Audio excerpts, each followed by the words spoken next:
Ju njohim me edicionin informativ të lajmeve. Kjo është Radio 7.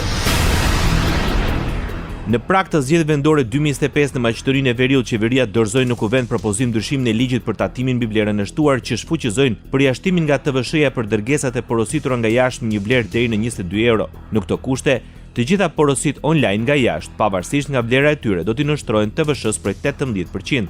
Përjashtim nga TVSH-ja do të mbeten vetëm dërgesat e vogla me vlerë jo tregtare të dërguara nga një person fizik tek një person fizik deri në shumën 22 euro, por jo për alkoolin, parfume, duhanin dhe produktet e ngjashme. Ndryshimet parashikojnë gjithashtu një përjashtim për sendet personale që udhëtarët sjellin kur kthehen nga jashtë, si dhe për ilaçet për përdorim personal. 15 ton speca me pesticide nga Maqedonia e Veriut të bllokuara në Kroaci nuk dihet nëse janë tërhequr nga tregu apo janë azhësuar. Në përpjekje për tregtimin e tyre është zbuluar niveli i lartë i pesticidit të ndaluar, metomil, i cili është toksik për njerëzit. Eksportuesi i tyre i kishte blerë në kompani të ndryshme nga prodhues individual. Sipas Inspektoriatit Shtetëror të Bujqësisë, specat nuk janë kthyer në Maqedoni, por nuk ka informacion në lidhje me veprimin e shërbimeve inspektuese kroate nëse specat janë tërhequr nga tregu apo janë azhësuar. Rajoni. Dështon zgjedhja e kandidatëve nga lista serbe për postin e nënkryetarit të Kuvendit të Kosovës. Asnjë nga deputetët nuk ka marrë votat mjaftueshme. Ata kanë marrë mbështetjen e 9 deputetëve, 54 ishin kundër dhe 42 abstenuan. Në seancë ishin pranishëm 105 deputetë. Deputeti i Lëvizjes Vendosje, Glauk Konjuse, paralajmëroi se askush nuk ka të drejtë vetoje në konstituimin e Kuvendit.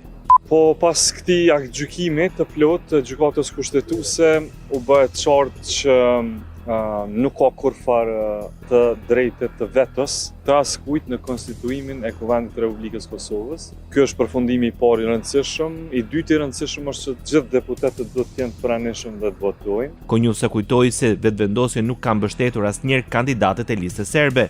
Dhe i treti që dua ta ndaj me ju është që Lëvizja Vetvendosje nuk ka kurfar vote për listën serbe, të asnjë të propozuar. Kështu do të zhvillohet seanca. Sipas tij, deputeti Dimal Basha është zgjedhur me legjitimitet dhe se do ta udhëheqë mirë Kuvendin e Kosovës.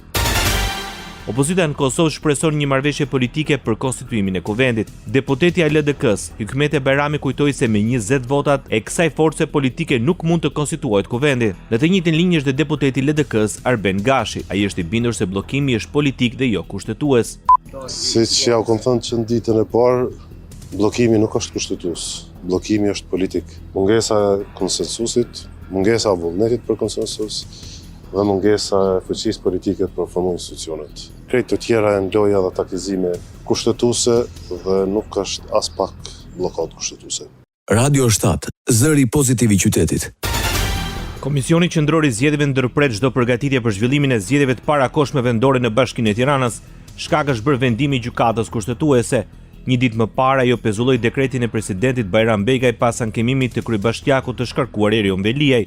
Kreu i Komisionit Qendror të Zgjedhjeve Lirian Cilibashi tha se nuk mund të kryen asnjë veprim, pasi është çështje e kompetencës së kushtetueses për të vendosur mbi ankimimin e Veliajt. Zhvillimi i procesit zgjedhor në datën 9 për Bashkinë e Tiranës është thuajse i pamundur. Cilibashi tha se do të vijojnë përgatitjet për zgjedhjet në 5 bashki të tjera më datën 9 nëntor. Ne sot kemi zgjedhje vetëm në 5 të vendit. Ai është një proces tjetër ligjor që tashmë është në kompetencën e gjykatës kushtetuese dhe do duhet presim çdo diskutim tjetër mendoj unë pasaj për këtë çështje, nuk do kishte asnjë lloj dobie. Ndoqët lajmet shkurt në Radio 7, zëri pozitiv i qytetit.